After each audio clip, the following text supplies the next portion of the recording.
But right now I'd like to introduce Miss Ashton, who's an educator at the museum. She's also a canyoneer at the museum, as is Dr. Bob, which means they run really amazing hikes when we're allowed to run them. But we'll share the canyoneer resource as well with you all, because they have hikes that they recommend that you can take now, socially distant on your own, but still get out and enjoy nature. So if you'd like to take it away, Miss Ashton. Absolutely. Thank you so much, Miss Lauren, and thank you everyone who is joining us this afternoon. It is my pleasure and absolute honor to introduce to you all my new friends, fellow canyoneer and master falconer, Dr. Bob Gordon, along with his Harris hawk, Huxley. So good afternoon, Dr. Bob and Huxley. Hi there, and to everybody out there. These two are just extraordinary, and I've learned so much from them over the past few months. And today we're going to talk about birds of prey, the history of falconry, life as a falconer, and the unique bond that these two share. So you all may notice that Huxley is in a bandage today. We're going to talk about that too, and some things that you can do to protect birds of prey. Throughout our time together this afternoon, feel free to add your comments and questions in the chat, and Dr. Bob will be responding to your questions in the last 10 to 15 minutes of the program. So Dr. Bob, I know people are curious about our answer to our fastest animal on Earth, and I think you have the answer. Could you share that with us? Well, I think most people got it right. It's the peregrine falcon. It can dive at 242 miles an hour. Absolutely. That is just incredible to me. So what do you say, Dr. Bob? Should we get things started? Oh, absolutely. Let's fly away. All right. Bad pun, bad pun. No, I love it. I love it. We are going to kick off our discussion today by watching a short video, and this video will give you a look into Dr. Bob's life as a falconer. Now, sometimes screen sharing videos on Zoom can be a little bit glitchy, so if you would like to watch this video on your own device instead, go ahead and click that YouTube link now that we added to the chat. And with that, we are going to turn off our videos until the video is over. Feel free to add your comments as we watch the videos, and we will see you in just a couple minutes.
All right, I saw a comment saying that that was so cool. And Dr. Bob, when I watched that video, those are my thoughts exactly. I just think you guys are awesome, and I want to learn about your life as a falconer and birds of prey. So let's go ahead and get started with that. Could you tell us first what kind of bird Huxley is?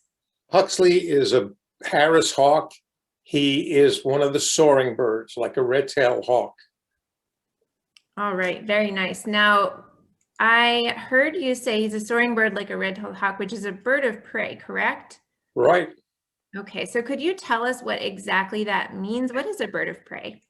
Bird of prey has certain characteristics. Those are the birds that eat other animals, and they have fantastic eyesight.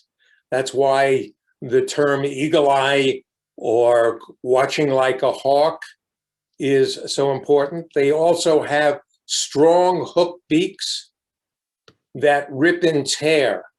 They do not have teeth, so they swallow their food mostly whole. And the other thing is their talons. Talons are the toes, the nails.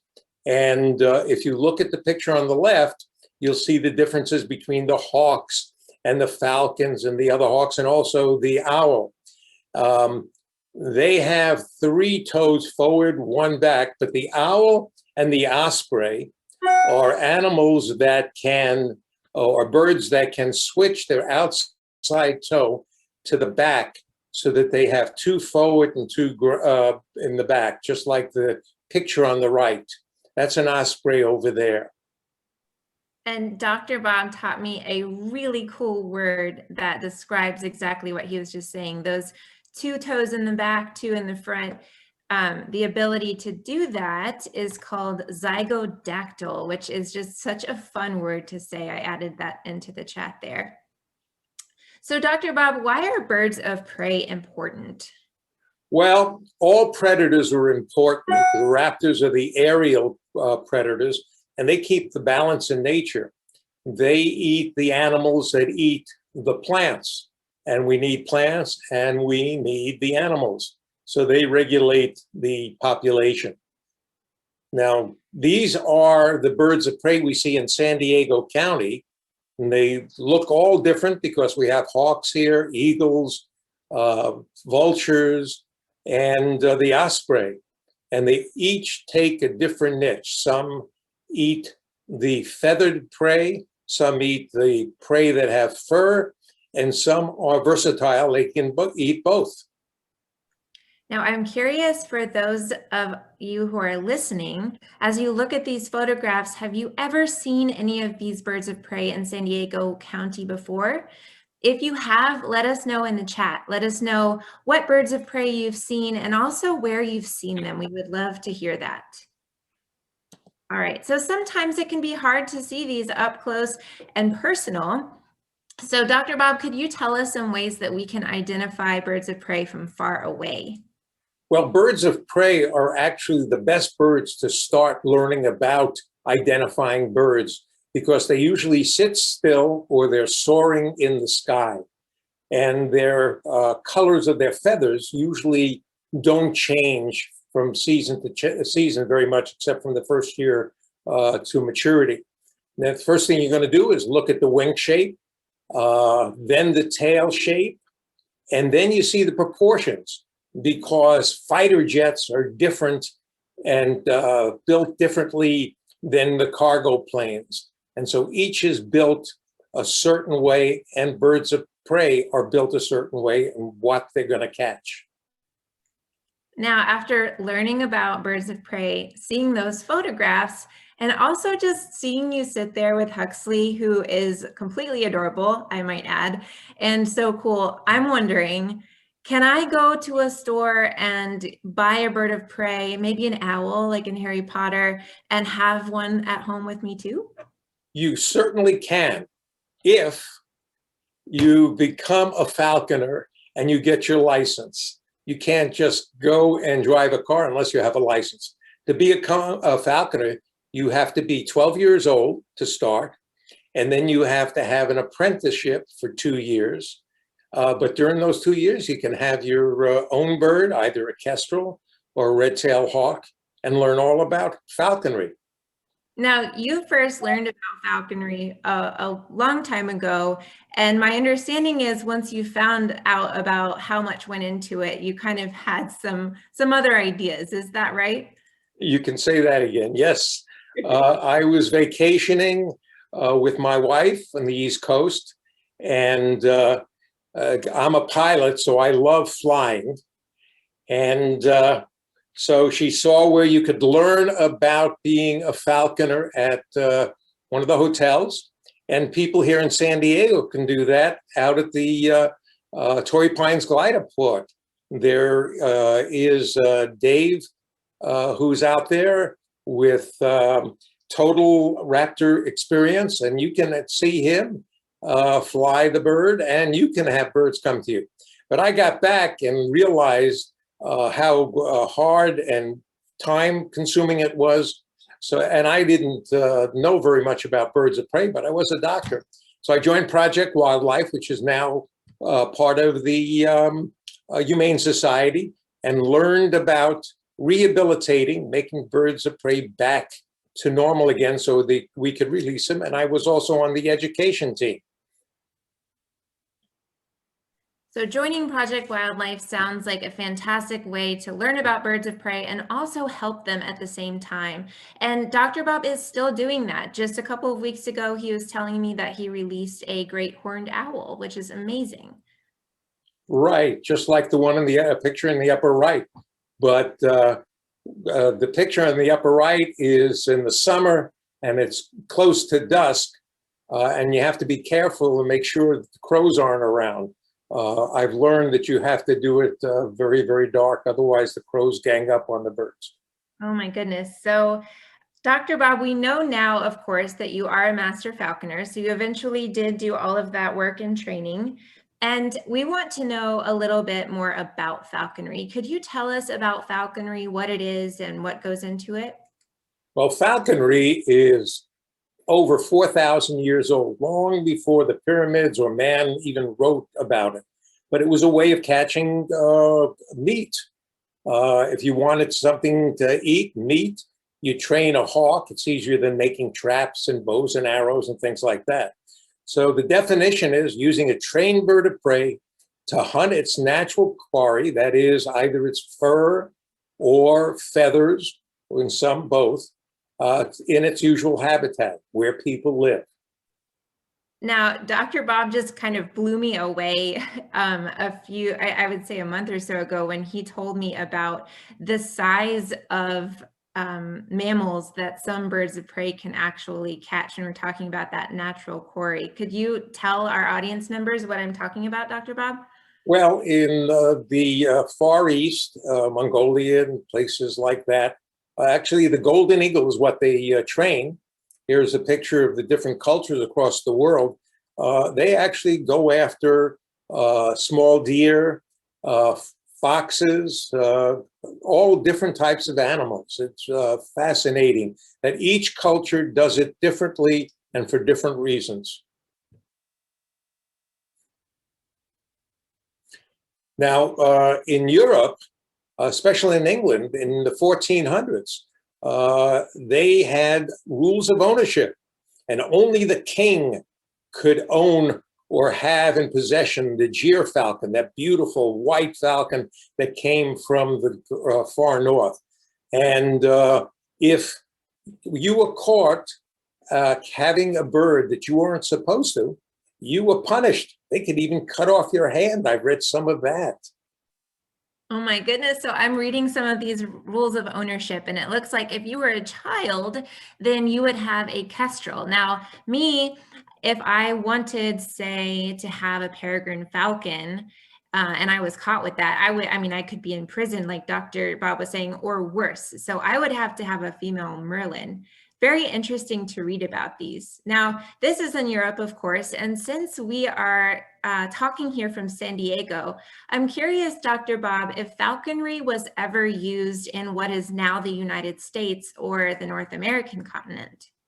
Well, there's no evidence that we have found that the people who lived in North and South America practiced falconry prior to the Europeans coming to this part of the world. The settlers, when they did come, quotes, to the New World to them, they weren't royalty. So they weren't used to having falconry. And more importantly, they had guns to hunt. And it's a lot easier to shoot an animal than it is to chase your hawk or falcon and retrieve the animal that it captured. So it wasn't here in the States. Dr. Bob taught me something that is just kind of devastating, and that's, when settlers came over, they had a very different view of birds of prey. They were starting to farm and grow crops. And how did they view birds of prey at the start, Dr. Bob? Well, there was a misconception that birds of prey went after the livestock and the chickens. And as a matter of fact, some of the birds have names like chicken hawk, peregrine falcons, duck hawk.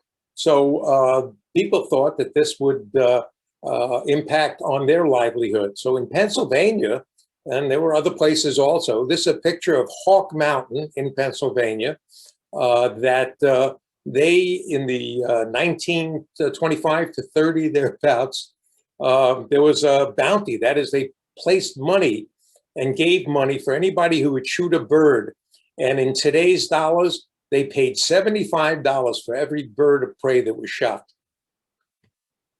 That is just so sad to think about. It's really hard to believe. And I see that's close to where I grew up. So next time I go back to Virginia, I'm definitely going to take a trip to Hawk Mountain. And it's now a bird of prey sanctuary, the first one ever in the United States. So thank you for teaching us about the history of falconry. It's so fascinating. And that brings me to wanting to hear about your journey as a falconer so far. So could you tell us about your first bird of prey that you ever had as a falconer? Well, my first bird of prey was American kestrel, female kestrel. And this is a picture out in El Centro where I trapped these two birds with my sponsor. She told me and taught me how to do it. You're with your sponsor for 2 years. And this is BC or Belkshatri trap. It was developed in India. The name is Hindu, and it means child umbrella. I don't know why, but that's in Hindi. What it is you have a cage, you put your mouse in there, you have loops of fish wire, and two people in the car, you drive along, you see the bird you want, and you place this gently under the bird, and then you go maybe a quarter mile down, make a U-turn, have your binoculars on, and hopefully by then, which is what happened with my first bird, she came down, got the trap, was caught. We drove real quickly, covered her with a blanket, and was able to release her from the loops. So that's how you trap them. I got my second bird with the same trap. Now, for those who might be wondering, this is a trap that Dr. Bob built. And remember that he had to go through lots of training to become a falconer. He was out there with his sponsor, and this is something that they worked on for quite a long time. It does not harm the birds. So you've got to have that special license. You've got to have someone with you, and it is not harmful for them at all. So here's a picture of his first falconry bird that he mentioned. Well, this is called manning, and that is where you're taming your bird. The most important thing in any training, whether it be a dog, any animal, the animal must be comfortable with you and trust you. Trust is the most important thing in any training. And here's Darwina. I wanted to name it Darwin, but we got a female. You can see the brown wings. If it was a male American kestrel, though, it would be gray like the head. And I'm sitting there reading. I have that green towel over my legs so that when Darwina pooped, it went on the towel, not on the couch, and my wife permitted me to do that. I am so curious, is your dog here, Ginger and Darwina, were they friends? Yes, Darwina got very used to Ginger. Ginger would just go to sleep on the car when we were going out hawking, and periodically, sometimes Darwina used to jump on the back, and the dog just, she would just look at the bird as if, what the heck are you doing? That's so cute. And here she is flying. Now, this is a falcon. Now, all falcons have that mustache, that thing, that marking underneath the eye. Football players use it too, or any sports person. But you can see the sharp wings, and there was also something dragging from the leg, and that is a transmitter that permits me to see where the bird is if the bird decides to fly over the hill.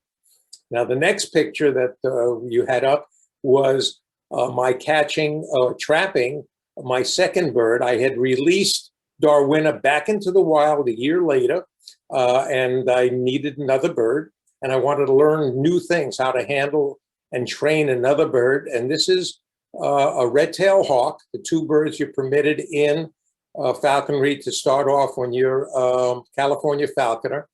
And the first year, you can see how beautifully white it is. This is up in Winchester near Hemet.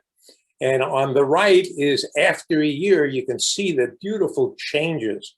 And the red-tailed hawk is the most common boodio or soaring bird in the United States. Now, what was your red-tailed hawk's name, Dr. Bob? Skylar. And yeah, my wife's name is Skylar. And I had Skylar for about a year and a half.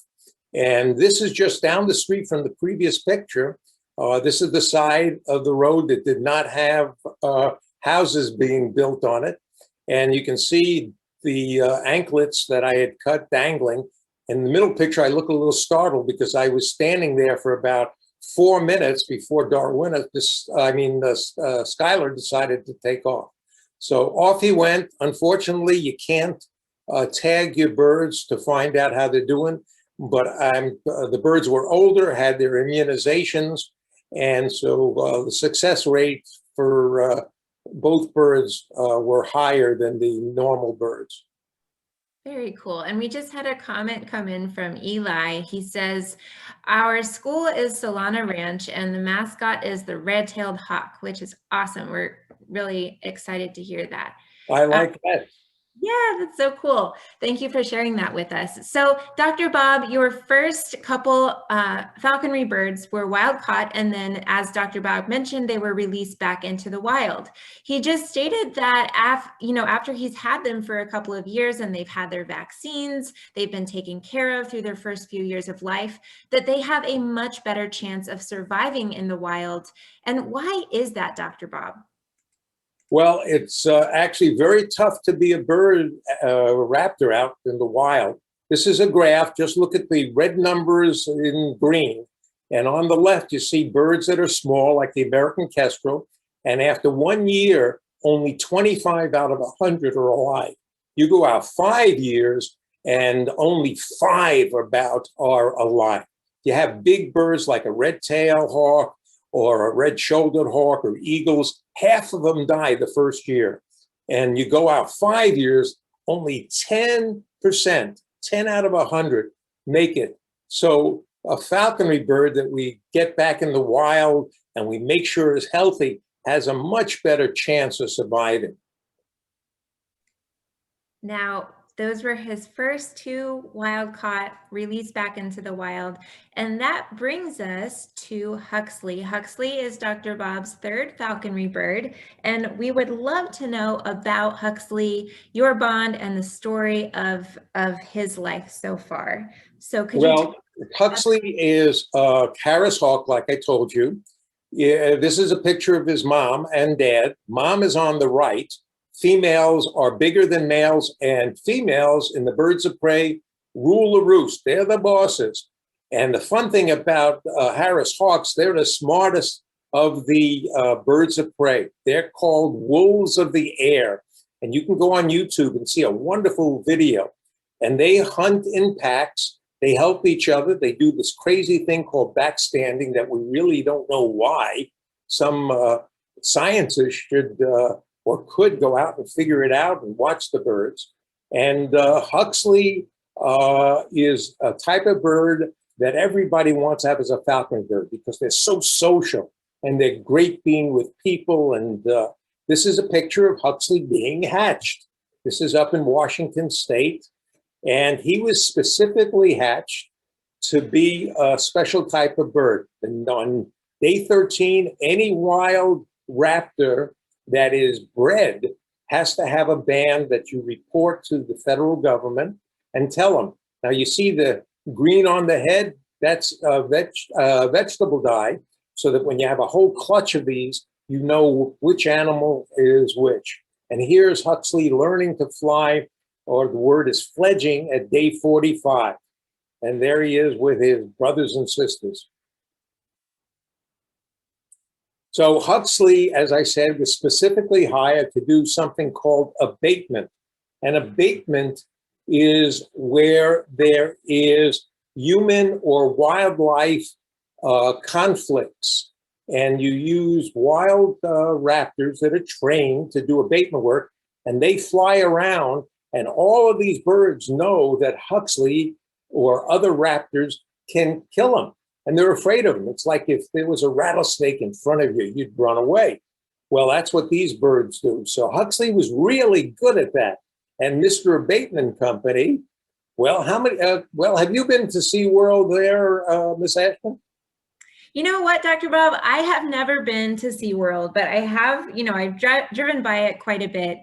We're curious, and we'll tell you why in just a moment, but please let us know in the chat if you have ever been to SeaWorld in San Diego before.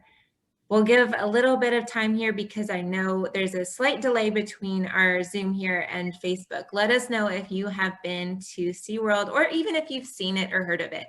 So I'm seeing yes from the Bradley family. Yes from Heidi Brown. We've got some yeses coming in. Yes, I have. Well, that's great. Well, I wonder how many of the people who are saying yes, when they go to the food court and you try to get food and you sit down and you eat and you try to eat your French fries and all, what happens? Well, the gulls eat your food, right? Now, Huxley, who was owned by the Abatement Company, he was chasing the other birds away. And he was doing a great job flying around, and also at Aquatica down in Chula Vista area. But 4 months later, Mr. Abatement Company got a call from the boss. And Huxley, you're fired. And yeah. Dr. Bob, you're kidding me. Look at him. He's so nice, and he was doing such a great job. Why in the world would he be fired? Well, he wasn't eating fish because he didn't like fish. He was catching those birds that were nuisance birds, and people were eating their French fries while Huxley was eating the pigeon or the seagull. And some of the mom and dads didn't like it and told Mr. SeaWorld about it.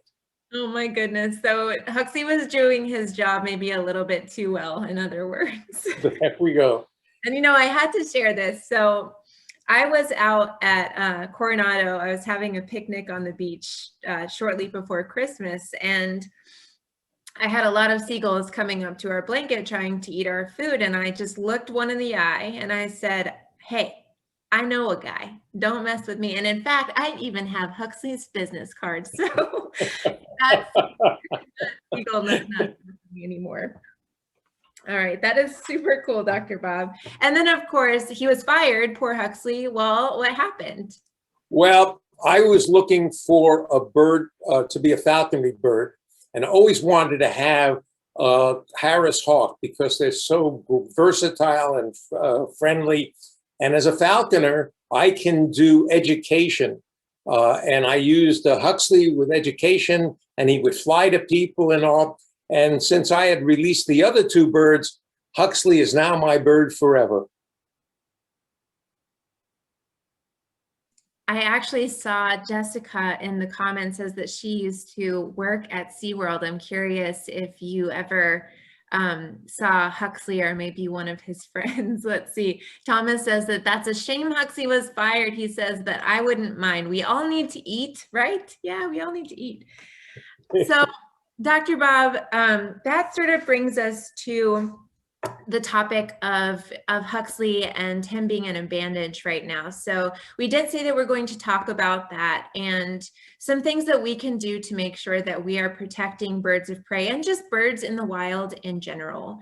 So I'm going to screen share again here this wonderful visual that Dr. Bob found to tell us a little bit about what we can do and what happened. Well, everything is connected. And Huxley got hit by a car when he was chasing a rabbit across the road. And other animals, other birds of prey get hit all the time, because I used to do this as a kid. I always thought, well, if you toss food in the side of the road, it's great because animals will eat it. The problem is those animals are seen by birds of prey, hawks, raptors, and all, like Huxley running across, and he gets hit. And it's a fantastic number. I think you were talking to me about that. How many birds get hit once a year? Yeah, it's really incredible. So it's estimated that between 89 million and 340 million birds are hit by cars per year in the United States. In the United States alone, everyone, that's not just worldwide. 89 million to 340 million birds are killed per year on US roadways. So that is something so simple that we can do, is to make sure that we are not throwing food or cups that have had like juice or anything in them. You know, I learned the same thing, Dr. Bob. Of course, we all know not to throw out plastic and things that take hundreds of years or maybe don't ever degrade. But, you know, I was always taught, sure, apple cores are fine and banana peels are fine because they're just going to degrade and maybe even help the soil. Not the case, everybody. You could compost at home, right? But those things are attracting rodents and small mammals, like Dr. Bob said, and birds of prey think like, yeah, that's a great meal. And unfortunately, this happens every single day. Well, what happens when I'm at Project Wildlife and I rehabilitate these birds, if the bird that came in, like Huxley, probably would not have had the surgery that Huxley had. I think you have a picture of his broken bone, Miss Ashton. I do. And you know what? I'm going to get right to that. And I also see a comment here that Eli would like to see that diagram again. And that was talking back about rodent poison. So Dr. Bob, could you talk about this a little bit? Well, if you walk around the city, you will see these bait boxes put on the side of buildings. They're all over to kill the rodents, and the animals eat it. And it's a chain. The raptors eat the smaller animals, and coyotes and raccoons eat the other ones. And we've had a lot of poisoning, not only with wild animals, but our cats and dogs also. So everything is related. One thing is important. We need also habitat. The worst thing that's happening for wildlife around the world is humans growing and then using the habitat, the plants and all, to live on and on. We can do things for it. And in falconry, falconers are the greatest conservationists, because without good habitat, you don't have prey. And without prey, our falconry birds and regular birds can't fly and can't survive. Now, Dr. Bob, we've got just under 10 minutes left, and we do have some questions coming in. One question is, how long did it take for Huxley to get used to his cast? And that is from Laura. Thank you for that question. That's a good question. Actually, Huxley had his surgery on Friday, and I picked him up the next morning. Huxley is 10 years old. He's a male. And I've had him for 4.5 to 5 years. And Huxley is like this. It's a personality. Those who've seen Huxley at the museum on Saturdays, he is just the easiest bird in the world. But that's the way most of the Harris hawks are. It didn't bother him. Now, since we are here at the end, if you have those questions, go ahead and add them into the chat and we'll make sure that they get to Dr. Bob. One question that came in, Dr. Bob, was, is Huxley kept in a cage? Where does he live in his day-to-day? Oh, I think we have a slide that shows where he lives. He actually has a room all for himself, and we have a box that he sleeps in. Now, I'm in my study, and to my right, there's a perch, and he sits on the perch when I'm here. He has a big 8x10 flight cage and all. Other times he's here. In the morning, when he gets his food, everything is weighed. He has his vitamins, and I keep a record of everything. So he has the run of the house. He has perches all over the downstairs. My wife has upstairs. Something else we wanted to know is, will Huxley's wing ever heal? Will he eventually get his cast off? That's a great question from Violet. That's a question I'd like to know. The question actually is, fortunately, he will live. Whether the wing will heal well enough that he can fly is one question. If he was a wild bird, you can't only fly, they have to catch food. So they have to be athletes. So he may be able to fly a little bit. I'm going to work with him and rehabilitate him. But if he's going to, I don't know whether he'll be able to catch any food or not. Only time will tell. I'm going to work real hard with him. Yes, and we're getting these questions in about his cast. For those of you who aren't sure, this just happened. This just happened in the middle of the week last week. So we're keeping up with Huxley's status from Dr. Bob, and we will keep everybody posted. Right, So, it was just last Wednesday. yes. Ruined my day.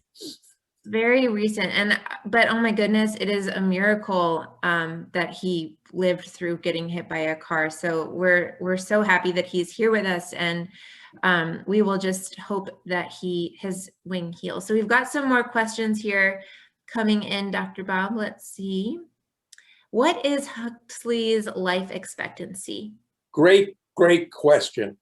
Birds of prey in the wild, as we saw, isn't very long, but Harris hawks usually in the wild live about 15 years. But falconry bird will live 20 years to 30 years. A male live 36 years, and a female live 37 years. So he's 10 years old. So I better stay in shape. Well, let's see here. Jessica says, Dr. Bob, our dog's name is Huxley. My husband and I have chatted with you in the past. We miss you at adultology events, and thank you for doing this talk. I'm missing you in the museum so much too, Dr. Bob. Where Eli Well, says, so do we. I can't wait to get back. I know. Eli says, where are the red-tailed hawks most commonly seen in San Diego? Great question. Well, all you have to do is look up in the sky, and if it's in the afternoon, you will see a red-tailed hawk. Most of the red-tailed hawks, if you drive along the freeway, they'll be sitting on the lamppost, either looking for food or finishing their meal. And so they're the most common bird on the posts as you drive a freeway. Very nice. So, and let me add one thing. They may not have a red tail because they don't get the red tail until they molt. That is the replacement of the feathers every year.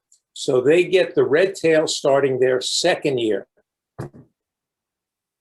good to know. And there's a fun fact that maybe we can share about red-tailed hawks towards the end, but we only have a few minutes left, so I'm going to ask a few more questions here. Jonathan on Facebook says, I am amazed that surgery was possible for a bird's wing. Where was the operation performed?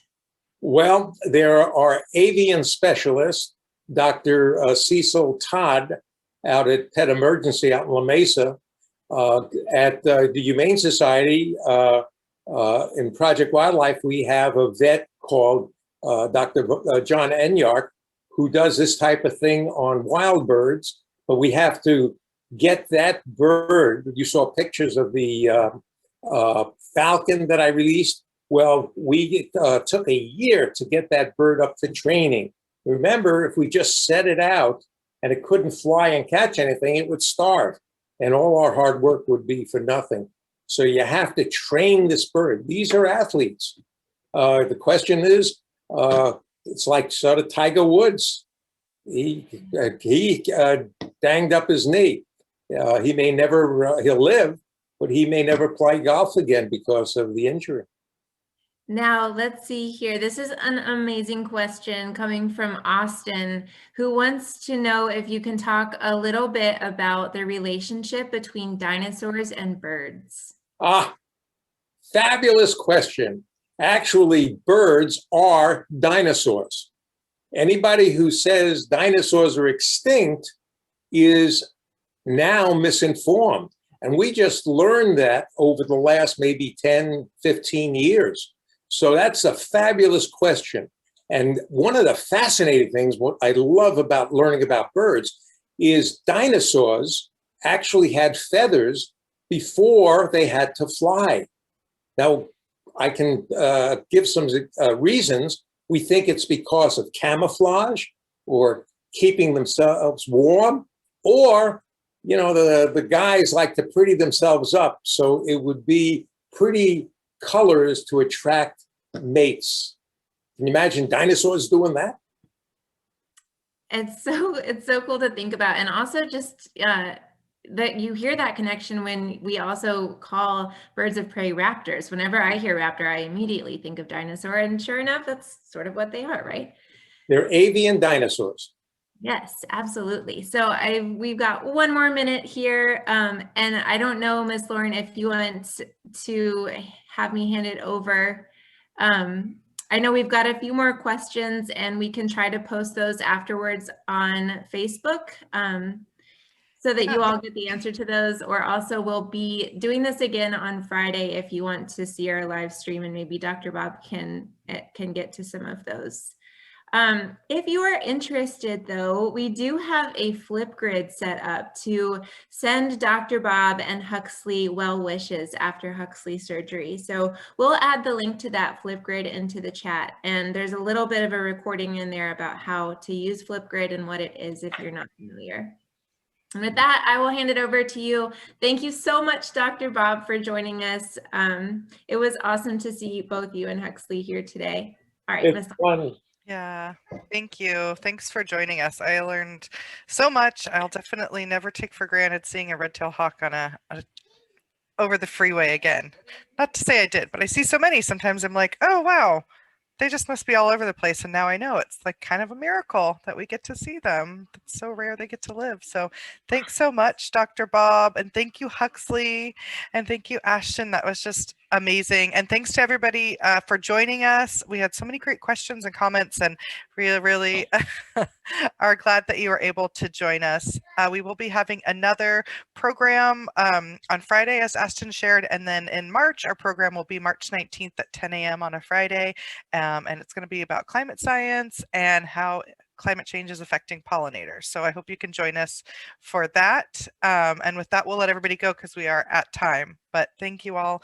Thank you all again. That was so wonderful. Bye-bye. Bye. Thanks, everybody. See you at the museum.